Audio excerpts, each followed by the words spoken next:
This video relates to the subject Fundamentals of Management and Life Skills prescribed for Bangalore University First BCom students. This is session 36, and the chapter we're discussing is communication skills. And in this session, we're going to talk about nonverbal communication, the meaning of body language, gestures, and facial expressions. The objective of this video is to understand the concept of nonverbal communication, including body language, gestures, and facial expressions. And at the end of the session, the students should be able to understand the meaning of nonverbal communication, including body language, gestures, and facial expressions. So, what is nonverbal communication?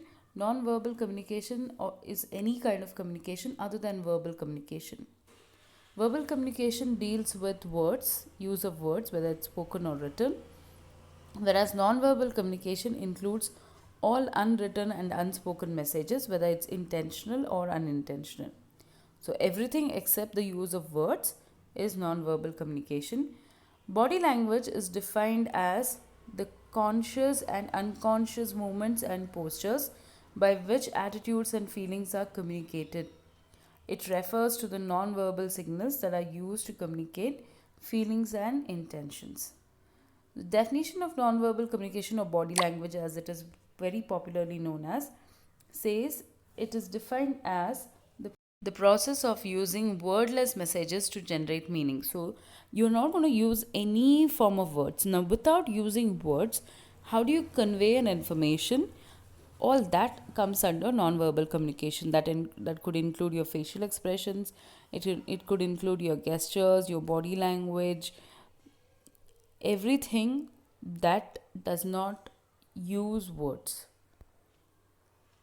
The different forms of nonverbal communication, as we were discussing earlier, the first one is called as body shape and appearance. The body, even though it is not moving, it is not in motion, it could convey a lot of information.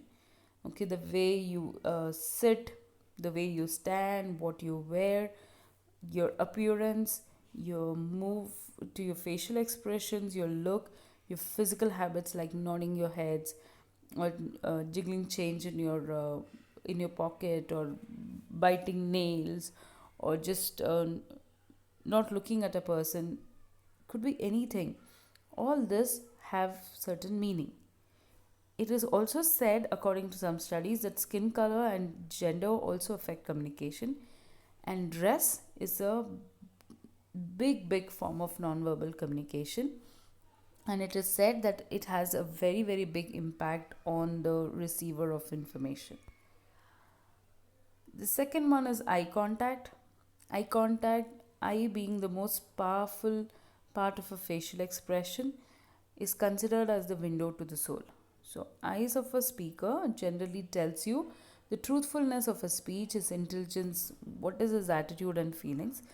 And that's the reason they always tell you make eye contact when you are talking to the other person, because your eye contact can give you a lot of insight into the person rather than the words that he is speaking. So, eyes can speak 1,000 words. So, direct eye contact also helps you in building trust and confidence between speaker and receiver.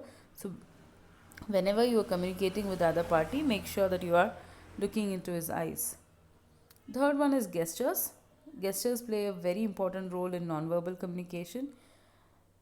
The language of gestures is basically related to the movement of hands and legs without moving the entire body. Even the entire body movement is capable of showing gestures. So, gestures always clarify your ideas or reinforce them and should be well suited to the audience and occasions. Like, for examples, you you are trying to call someone, you move your hand to call someone, or you're telling them bye, you wave your hand to say bye, or you're giving a thumbs up to say yes. So, all these are nothing but your gestures, and they also have a certain specific meaning. So, you should know how to use it appropriately. Next one is facial expression. Face is one of the very important aspect of human communication, and it is responsible for communicating not only thoughts or ideas but also emotions. And in most cases, the emotions are shown in face rather than in words.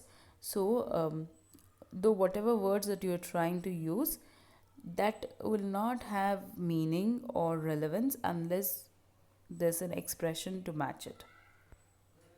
Then postures. Posture means the position of your body and body parts. It generally tells you the way you hold yourself when you stand or sit or walk. This includes side to side movements, forward movement, backward movement, vertical movements of arms, hand, body, everything. The way you use your body to convey something is called as a posture. Next one is your body movement. Perception about a person is also affected by the way they sit, stand, walk, or hold their head. The way a person moves or carries themselves communicate a wealth of information to the world. So that is your non-verbal communication, and remember, non-verbal communication has a major role to play in communication. In fact, they say that more than the use of words, it's your non-verbal communication that transfers the information in a much better manner, and the major communication happens through non-verbal communication rather than verbal communication.